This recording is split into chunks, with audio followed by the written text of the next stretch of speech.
A dad who spent his whole life making kids smile just said goodbye to his own son.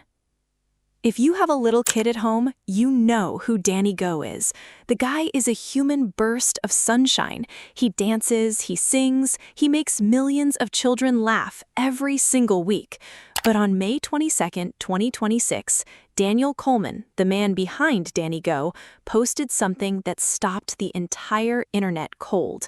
No dancing, no music, just a broken-hearted father.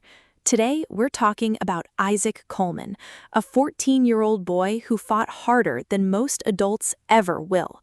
This is his story, and it deserves to be heard. Daniel is just a dad with two boys, 10-year-old Levi and Isaac, who was 14. But Isaac was never just a typical kid. He was born with something called Fanconi anemia. It's a rare condition where certain genes don't work properly. It attacks the blood, causes bone marrow to fail, and worst of all, it makes cancer almost unavoidable. Daniel and Mindy knew this from the very beginning. From the day Isaac was born, they knew cancer was coming. They just didn't know when. Can you even imagine living with that? December 2025, Daniel posts on Instagram, and it's not a dance video. It's a dad telling the world the moment he had been dreading his entire life had finally arrived. Doctors found cancer in Isaac's mouth.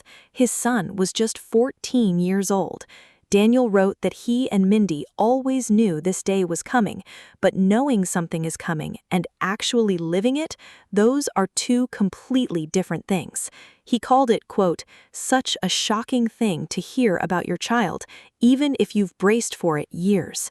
But here's the thing about Daniel Coleman. He didn't hide. He walked straight toward the pain, and he brought his whole community with him.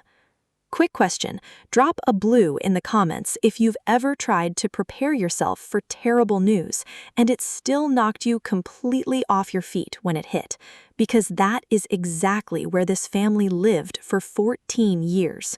Okay, keep watching because this story gets harder before it gets meaningful.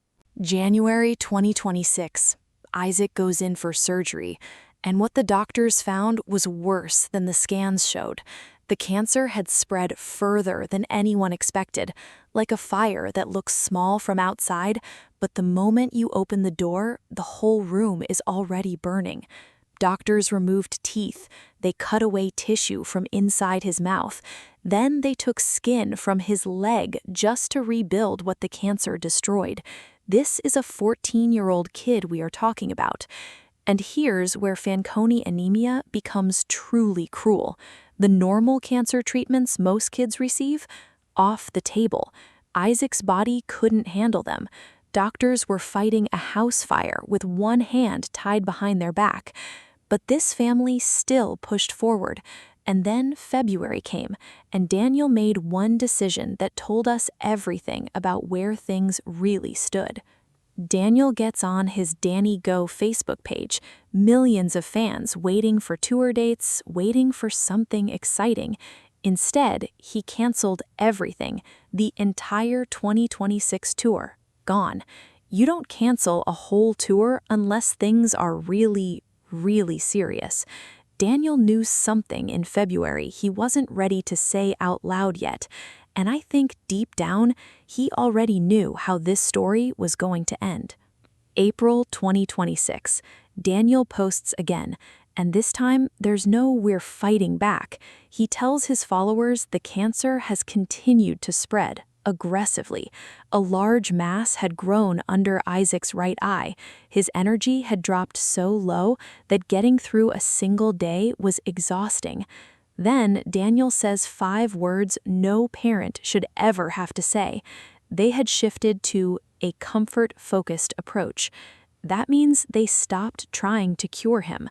Isaac came home with a hospice team. The only goal left was to keep him comfortable for however long he had.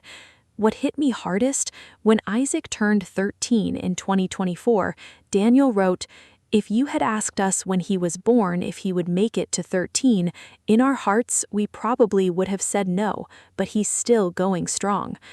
On May 21, 2026, Isaac Coleman took his last breath. He was 14 years old, and the next morning his father wrote, "Oh, my sweet boy, being your dad was the honor of a lifetime. I'm so proud of you. I love you forever. Rest peacefully, son." Second question. Is there someone in your life right now who is fighting something hard, and maybe you haven't told them lately how proud you are of them? Drop a heart in the comments. Sometimes people need to know they are seen before it's too late to tell them. Here's what this story is really saying. Most people go dark when tragedy hits. They shut the curtains and disappear. But Daniel did the opposite. Every painful update, he opened the door and said, "Come in, know my son." Because grief shared is grief made lighter. Not easier, not gone, but lighter. And Fanconi anemia, most people have never heard of it. It's rare, it's cruel, and it needs more awareness, more research, and more support for families sitting in that doctor's office hearing those words for the very first time. Isaac's story has the power to change that. Last question, and this one matters most. If you truly knew someone you loved had limited time left, what would you do differently tomorrow morning? Would you put the phone down more? Say, "I love you" more? Stop waiting for the perfect moment? Most of us don't get a warning. We just wake up one day and realize we should have hugged tighter. Isaac knew he was loved. He knew he mattered. That is everything. Drop your person's name in the comments. Let's fill this section with love today. Isaac Coleman lived 14 years. 14 years of fighting. 14 years of proving every doubt wrong. And because his dad had the courage to share his story, Isaac's life will now reach millions who never knew his name before today. To Daniel, Mindy, and little Levi, we see you. We honor Isaac. Thank you for letting us love him too. Hit like for Isaac, share this with someone who needs to hold their people closer today, and subscribe because we cover real stories that actually make you feel something. Rest peacefully, Isaac. I'll see you in the next one.